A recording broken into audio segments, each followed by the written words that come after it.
On the night of October 30th, 331 BC, the fate of the known world hung on a single, terrifying question.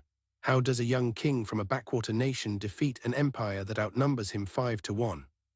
On the dusty plains of Gaugamela, Alexander of Macedon looked out at a horizon glowing with the campfires of a colossal Persian host, knowing that retreat meant utter annihilation, and victory would rewrite the course of human history forever. This was not just a battle for territory, it was a cataclysmic clash of civilizations, a duel between an aging superpower fighting for survival and a young conqueror driven by an obsessive belief in his own divine destiny.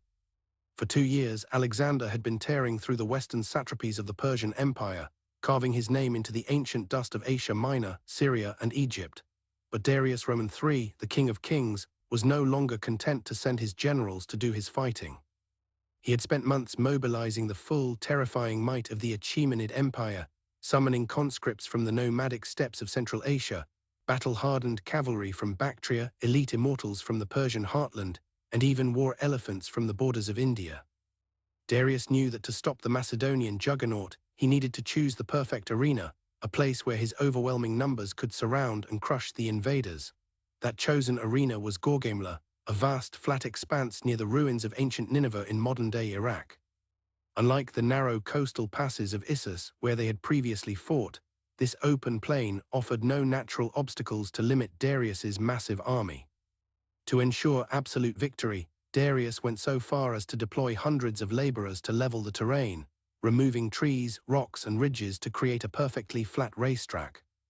This engineered battlefield was specifically designed to unleash his secret weapon, the dreaded scythe chariots, deadly war machines with heavy iron blades spinning from their wheel hubs, designed to slice through infantry formations like wheat.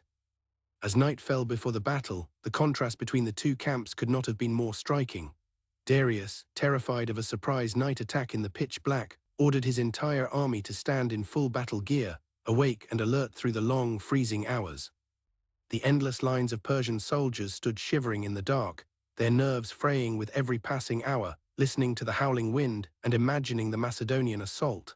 This decision would prove to be a fatal mistake, exhausting his men before a single spear was thrown. Meanwhile, in the Macedonian camp, a profound silence reigned. When Alexander's veteran general, Parmenion, suggested a night attack to exploit the darkness, Alexander famously refused, declaring that he would not steal his victory. Instead, the 26-year-old king went to his tent and fell into a deep, dreamless sleep. The next morning, his generals had to shake him awake as the sun rose over the hills. When asked how he could sleep so soundly on the eve of such a momentous battle, Alexander simply smiled and replied that the struggle was already half won, for they were no longer chasing Darius across Asia. The Persian king had finally stood to fight. As the morning mist cleared, the sheer scale of the Persian army became visible, stretching from one horizon to the other. Modern estimates place Darius's force at nearly 100,000 men, supported by 15 war elephants and 200 scythe chariots. Standing against this imperial wall was Alexander's army of just 47,000 men.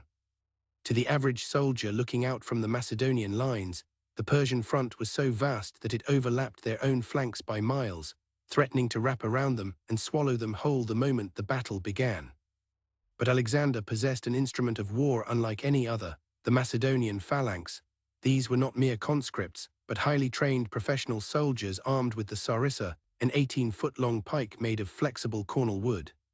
Standing in tightly packed formations 16 ranks deep, the phalangites created an impenetrable forest of bronze and iron, presenting a wall of spikes to any enemy foolish enough to charge them. Flanking this iron wall were the companion cavalry, the elite shock troops of the ancient world, led by Alexander himself, riding his legendary warhorse Bucephalus. As the trumpets sounded, Alexander did something that baffled the Persian commanders. Instead of marching straight ahead, he ordered his entire army to advance diagonally to the right, moving off the leveled ground that Darius had prepared for his chariots. Step by step, the Macedonian line drifted toward the rough, uneven terrain at the edge of the battlefield. Darius, fearing that his prized chariots would become useless on the rocky ground, was forced to act, ordering his left-wing cavalry to march parallel to the Macedonians to block their path and keep them on the plain.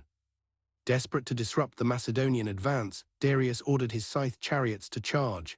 The iron wheels spun, and the horses surged forward at a terrifying gallop, aiming directly for the center of the Macedonian infantry. But Alexander was prepared for this. He had deployed a screen of highly skilled Agranians, lightly armed javelin throwers and archers, in front of his main line. As the chariots neared, a hail of arrows and javelins rained down, killing the horses and drivers before they could reach the phalanx. For the few chariots that survived the missile barrage, the Macedonian infantry executed a brilliant, pre-rehearsed maneuver. On command, the soldiers simply stepped aside, parting their ranks to create open lanes. The horses, naturally avoiding the sharp points of the sarissas, bolted harmlessly down these mouse traps, where they were quickly surrounded and dragged down by the Macedonian rear guard. The terrifying secret weapon of the Persian Empire had been neutralized with surgical precision. As the Persian left-wing cavalry continued to slide to their left to mirror Alexander's movement, a critical flaw began to develop in their battle line. The gap between the sliding Persian left wing and their main center began to widen, stretching their formation to the breaking point. This was the exact moment Alexander had been waiting for. He halted his rightward march, wheeled his companion cavalry around, and formed them into a massive, heavy wedge, with himself at the very tip. With a deafening war cry, Alexander unleashed the wedge, charging at a full gallop directly into the gap in the Persian line.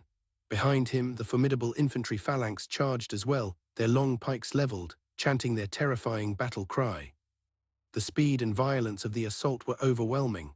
Like a heavy iron fist, the Macedonian wedge smashed through the thin Persian line, driving deep into the heart of their formation, heading straight for the royal chariot of Darius himself. The battle dissolved into a chaotic, dust-choked nightmare of hand-to-hand combat.